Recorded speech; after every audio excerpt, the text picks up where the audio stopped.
Assinada a lei que autoriza repasse de 50% do IPTU de Içara ao Hospital São Donato. Crime bárbaro cometido no estado de São Paulo, que colocava cães para brigar até a morte, continua repercutindo. Animais tentam voltar à rotina. Segunda-feira, dia de conferirmos a previsão do tempo para o restante da semana na região. Economia reage e anima brasileiros para 2020. Içara celebrou 58 anos de administração político-administrativa. Polícia Rodoviária Federal divulgou dados do último fim de semana da Operação Rodovida. E para quem vai viajar, Procon instala QG em um dos aeroportos mais movimentados do país. As notícias de Criciúma e do sul de Santa Catarina você confere a partir de agora. No ar pela TV Primavera, Informe Região.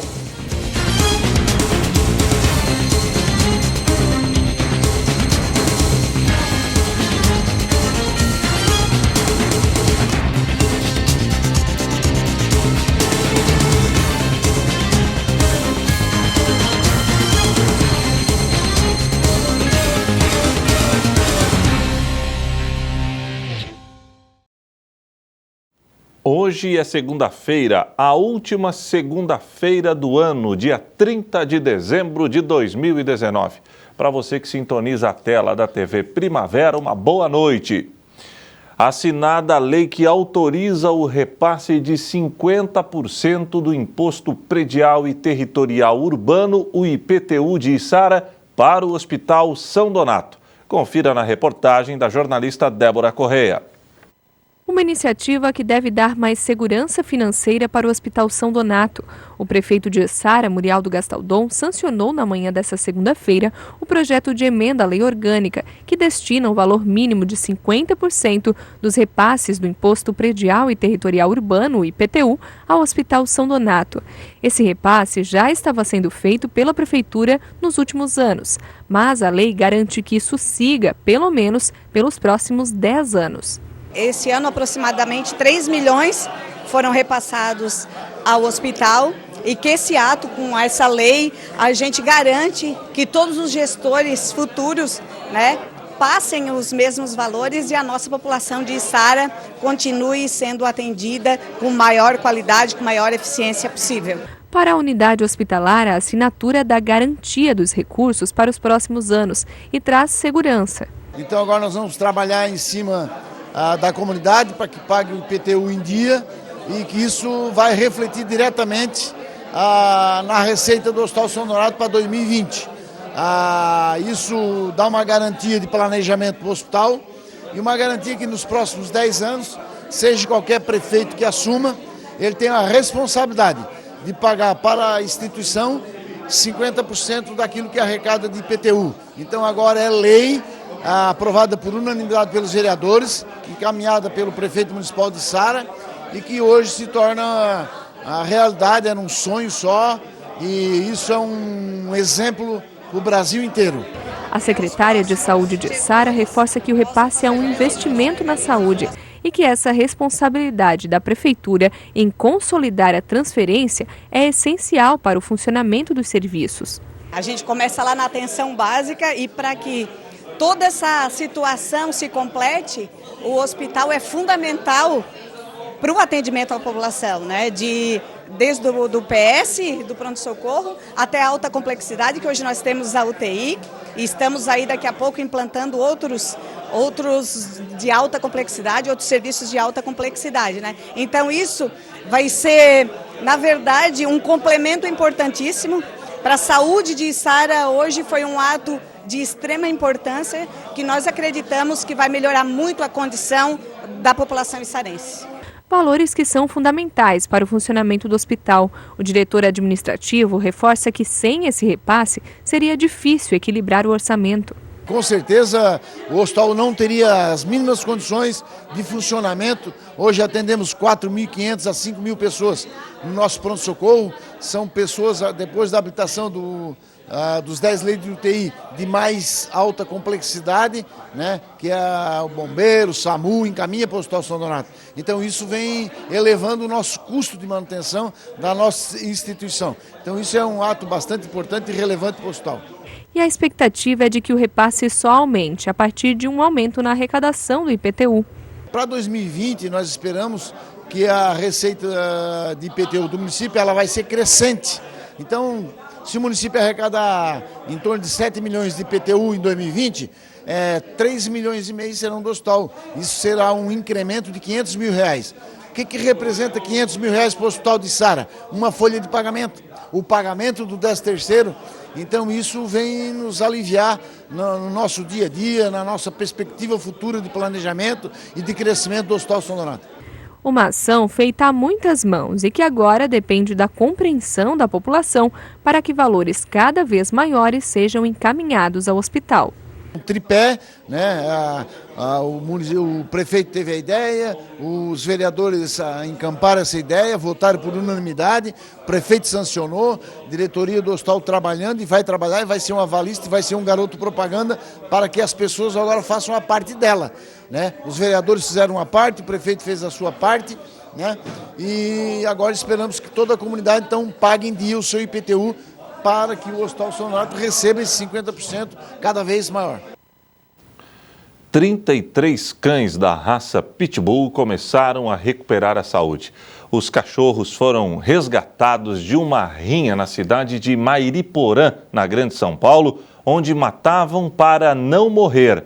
Hoje os animais mostram que também sabem amar. O olhar é triste, o comportamento acuado, medroso, que nada lembra um pitbull. E no corpo ainda estão as marcas das inúmeras batalhas, de onde só um cão saía vivo.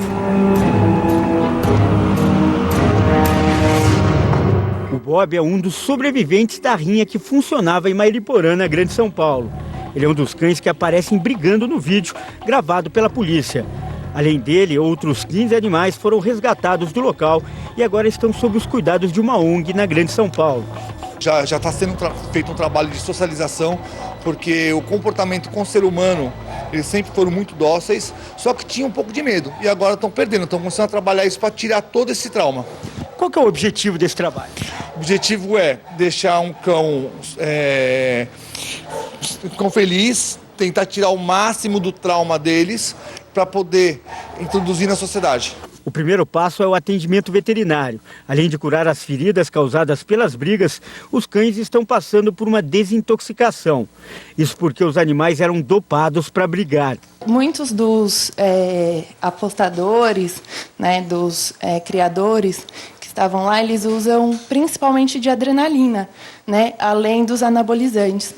Para que esses animais se tornem, né, aumente mais o batimento cardíaco e que eles consigam, né, ficar mais tempo na briga, tá? Não sentir tanta dor, tá? Porque a adrenalina acaba dando esse estímulo de luta e fuga. A rinha de cães foi descoberta em uma chácara de Mairiporã durante uma operação da polícia. 41 pessoas que estavam no local foram detidas, mas a maioria já está em liberdade. Muitos eram frequentadores que faziam apostas.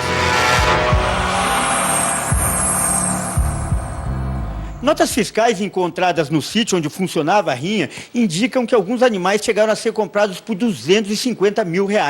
Essa aqui, por exemplo, é uma fêmea que veio do México e por isso foi batizada aqui com o nome de Bambina. Depois de serem adquiridos, esses cachorros passavam por um treinamento extremamente cruel, que incluía ficar no escuro e sem comida, só com água. Tudo para aumentar a agressividade.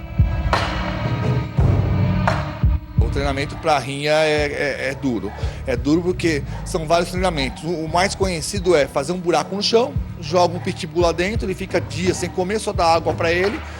Depois de um período, uns 10 dias sem comer, pega um cachorro fraco, um cachorro de menor porte, joga ele vivo lá dentro, o cachorro mata, come, e isso vai se repetindo. Quando o cachorro sai do buraco, ele está pronto para a rinha, para lutar.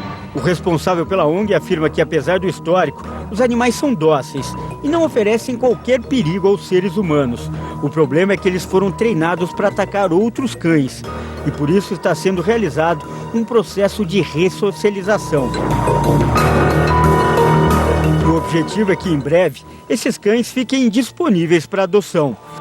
Quem não conhece, só ouve falar que é uma rinha, imagina cães ferozes, cães treinados para atacar. É possível esses cães terem uma vida normal com uma família, por exemplo, com crianças? Sim, com a minha filha mesmo já brinca com eles e o que eles precisam é de amor. E quem adotar um cão desse tem que ter alguns cuidados, né? Tem que conhecer histórico, saber que o cachorro já foi pra rinha, já brigou. Assim, com o ser humano eles são extremamente dóceis. Tanto que vocês gravaram com eles e não conheciam vocês, eles te receberam muito bem.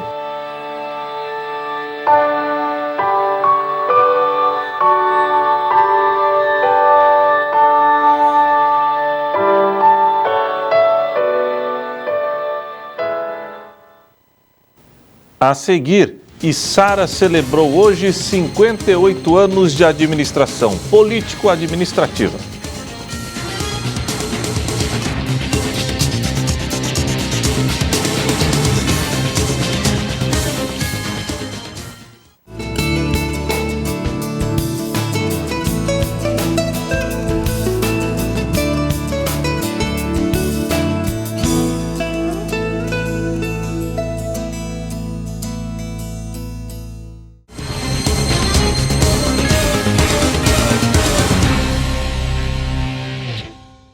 A segunda-feira foi de tempo bom e temperatura elevada em toda a região. Confira agora a previsão do tempo para o restante da semana no sul catarinense. Amanhã, terça-feira, a nebulosidade irá aumentar. Não existe a possibilidade de chuva durante o dia. À noite, existe a possibilidade de pancadas de chuvas em áreas isoladas. A temperatura mínima será de 22 graus e a máxima de 40. Na quarta-feira, dia 1º de janeiro, os mapas indicam céu encoberto com chuva no decorrer do período. A temperatura mínima será de 23 graus e a máxima de 33. Na quinta-feira, a chuva persiste em áreas isoladas do sul catarinense. A mínima será de 19 graus e a máxima de 25. Mesmo cenário para sexta-feira, temperaturas amenas e chuva isolada. A mínima será de 17 e a máxima de 23. A temporada de festas de fim de ano deram um novo fôlego à economia brasileira, que registrou uma queda de 0,4% no número de desempregados. Desde agosto. Por outro lado, aumentou o número de trabalhadores informais ou sem contrato. O desemprego no Brasil caiu 0,4% desde o mês de agosto. Foi o que divulgou o IBGE nesta sexta-feira, que registrou uma variação de 11,6% para 11,2% entre os trimestres de agosto, outubro e setembro e novembro. É a primeira vez desde 2016 que o número fica abaixo da barreira de 12 milhões de pessoas que procuram trabalho. No período de setembro a novembro de 2019, foi registrado um total de 11,9 milhões de pessoas em busca de emprego. Em 2016, no trimestre março-maio, o número de desempregados também era de 11,2%, mas um ano depois, em 2017, subiu para 13,7%. De acordo com o Instituto, esta que é a segunda queda consecutiva na taxa de desemprego ocorreu devido à retomada das atividades às vésperas das festas de fim de ano. Outro responsável pela baixa no índice de desempregados foi o número recorde de trabalhadores que entram no mercado de trabalho por conta própria, um fenômeno causado pela desregulamentação do mercado de trabalho e o aumento da terceirização. Já são 24,6 milhões de brasileiros que buscaram a informalidade ou exercem alguma atividade sem contrato de trabalho formal. O número de pessoas que desistiram de procurar trabalho devido à falta de oportunidades permaneceu relativamente estável, apesar da leve alta. Se no trimestre agosto-novembro elas somavam 4,6 milhões, agora representam 4,7 milhões de brasileiros. O governo de Jair Bolsonaro lançou um programa de ajustes fiscais e privatizações desde que assumiu o governo, a fim de sanar contas públicas e restaurar a confiança dos investidores. Os dados comerciais de dezembro devem dar fôlego ao presidente e ao ministro da Economia, Paulo Guedes, mas, segundo o IBGE, são insuficientes para modificar a estrutura do mercado de trabalho. Içara celebra 58 anos de emancipação político-administrativa. Hoje, o município se transformou numa das maiores economias da região. O município município de Içara completou nesta segunda-feira, dia 30 de dezembro, 58 anos de emancipação político-administrativa. E mesmo sem ter sido planejado, uma iniciativa muito importante para a saúde do município foi consolidada no dia da comemoração, presenteando os içarenses. Passou a valer a lei que garante pelos próximos 10 anos o repasse de pelo menos 50% do IPTU para o Hospital São Donato. Não chegava a fazer parte da programação, mas a gente foi construindo isso para ficar votado no final desse ano de 2019 para vigorar na forma de lei a partir de 2020. E a cidade também está comemorando aí os seus 58 anos de emancipação política. E a cidade que, na comemoração dos seus 58 anos, consegue destinar metade da receita do seu IPTU exclusivamente para o convênio do pronto-socorro do Hospital São Donato, é uma demonstração também da força, da exuberância e da pujança das forças vivas do município de Içara. Além da assinatura no Hospital São Donato, dia 30 contou ainda com o sorteio de um carro 0 km na Praça Central de Içara. Esse sorteio fez parte de uma promoção realizada pela Câmara de Dirigentes Lojistas, a CDL, em parceria com o PROCON, para fomentar as compras no município. Fomento que, aliás, tem sido feito em várias áreas. O prefeito de Içara lembra que nesses 58 anos, o município conquistou importantes lugares, se destacando até no país. Içara se transformou no maior produtor brasileiro de descartáveis plásticos. Içara se transformou no segundo maior exportador brasileiro de implemento rodoviário. Içara se transformou no terceiro maior produtor de tinta moveleira. Se transformou no quarto maior produtor de picolé e sorvete do Brasil. No quarto maior exportador de mel. Se transformou no melhor IDEB, que é o índice que mede a educação de toda a região. Içara conquistou medalha no Pan-Americano. Içara, na Olimpíada Brasileira de Matemática, tem a primeira colocação de Santa Catarina na escola pública municipal. Além de apresentar também bons números econômicos. E registra os melhores índices de crescimento de todo o sul catarinense, com a possibilidade cada vez mais concreta de sermos a segunda economia do sul de Santa Catarina, entre os 45 municípios que compõem as 3 micro-regiões, já em 2020. Mas e os próximos 58 anos? Como será que Içara chega lá? Acho que vai estar em primeiro lugar aí de toda a região. E isso é possível pelo esforço de todos, dos trabalhadores, dos agricultores, dos empresários, dos microempreendedores, dos profissionais autônomos, dos professores, dos médicos, dos dentistas, dos prestadores de serviço. É o conjunto da coletividade que, irmanados no objetivo do desenvolvimento humano, conseguiram colocar Içara nessa condição e num patamar que tudo indica vai ser a plataforma para números ainda melhores nos próximos anos. A seguir, PROCON instala QG em um dos aeroportos mais movimentados do país.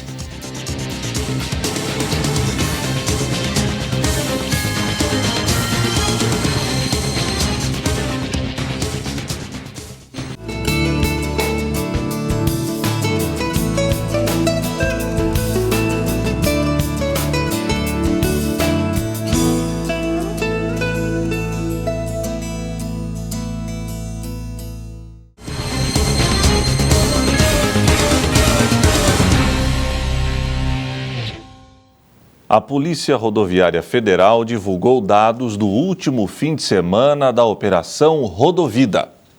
Polícia Rodoviária Federal, a PRF, realizou mais uma fiscalização intensa nesse fim de semana, que foi um dos mais movimentados do ano. Durante a Operação Rodovida, foram flagrados 199 motoristas dirigindo sob efeito de álcool nas rodovias federais de Santa Catarina.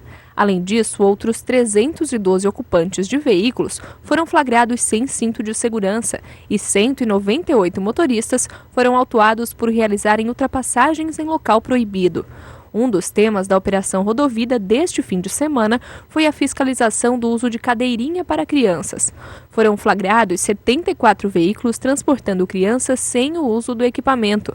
Foi um fim de semana marcado também por muitas filas, principalmente nas rodovias BR-101, 280 e 470, indo ou voltando do litoral. A PRF registrou 58 acidentes neste fim de semana, com saldo de 36 feridos e 1 morto.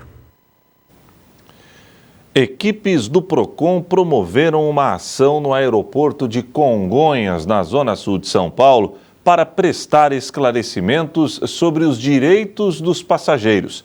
Os técnicos aproveitaram uma época do ano quando piora a situação num dos mais movimentados terminais do país.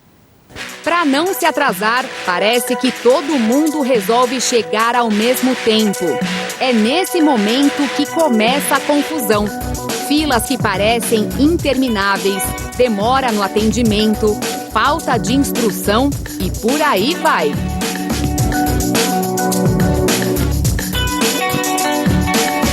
Segundo o PROCON, a confusão não é provocada pelo aumento de voos nesta época do ano. O número não muda, apesar de ser em quantidade para ninguém botar defeito. 8 companhias aéreas operam no aeroporto de Congonhas. Vamos pegar o exemplo de apenas uma. São mais de 300 pousos e decolagens, levando 32 mil passageiros. Os problemas continuam. E o principal que a gente ainda percebe, se estende no ano e agora intensifica, é a falta de informação. O problema é quando a companhia aérea viola alguns artigos do Código de Defesa do Consumidor. Algumas até vendem passagem a mais do que tem à disposição, o que foi proibido há muito tempo. O overbook ainda é uma prática, ainda acontece. O passageiro precisa estar atento, reclame no PROCON. Entre no site, faça o seu registro, o PROCON toma as providências necessárias. A gente nota muito a falta de organização nas filas, principalmente para o público preferencial. E aí a gente acaba tomando esse cuidado para ajudar aí o consumidor nessa situação. E aí como que é feito esse atendimento para que vocês também orientem não só a companhia, mas também os passageiros? A gente percebe a situação, aborda o consumidor, vê a necessidade e acaba falando com a supervisão de cada companhia, pedindo providências para que minimize esse problema enfrentado. Qual a dificuldade que a senhora enfrenta? É realmente de ter uma pessoa informando qual o setor que eu deva ir, entendeu? Para não ficar perdida como fiquei hoje, por exemplo. E aí o PROCON estando aqui deu uma facilitada? Sem dúvida, e muito, No instante organizado tudo. A falta ou a ineficiência do atendimento preferencial, assim como a preterição do embarque, são as autuações mais comuns nos aeroportos pelo PROCON. A multa é aplicada de acordo com a gravidade da infração, com os ganhos obtidos da prática irregular e com o faturamento da companhia aérea e é aplicada mediante processo administrativo. A empresa, a cada meia hora, ela precisa dizer o status do próximo voo que a pessoa vai pegar, se essa for a solução. Então, ou ela devolve o dinheiro para a pessoa para ir para outra empresa, ou ela reacomoda a pessoa no outro voo. Se essa demora for maior do que 2 horas, ela oferece uma alimentação para o passageiro. Se for mais de 4 horas e a pessoa não for moradora da região do aeroporto, ela faz jus à hospedagem e o translado para o hotel e o translado de volta para o aeroporto. Foi para dar esse tipo de orientação aos consumidores que o PROCON de São Paulo promoveu uma ação em Congonhas. Os técnicos deram esclarecimentos sobre o que fazer em casos de atrasos, cancelamentos ou atraso no embarque. Nessa época de festas, chegue antes, tenha certeza que você vai fazer o seu check-in, vai embarcar. Não conseguindo, a empresa precisa imediatamente tomar algumas providências. Ela precisa oferecer outro voo, ela precisa oferecer para a pessoa o reembolso da passagem e existe um documento que a pessoa exige da empresa e ela é obrigada a emitir, que esse documento comprova que ela teve um overbooking e chama preterição na lei. Ela faz jus a uma indenização que a própria empresa já arbitra e oferece para ela. Não isenta a empresa de ser acionada na justiça, muito menos de receber a multa do PROCON. Não demorou muito e logo tudo se normalizou. Uma situação incomum para quem sempre costuma viajar. Não tive problema nenhum e olha que eu gosto de reclamar quando tem problema. Às vezes a fila da prioridade demora um pouco mais que a fila normal. Mas hoje foi tudo tranquilo. Hoje a gente conseguiu, por conta do atendimento preferencial por lei, a gente foi super bem atendido, rápido. Hoje foi, por sorte, a gente conseguiu ir super bem. E a ação do PROCON fez a diferença. E o Informe Região desta segunda-feira fica por aqui. Voltarei amanhã, terça-feira, véspera de Ano Novo, se Deus assim permitir.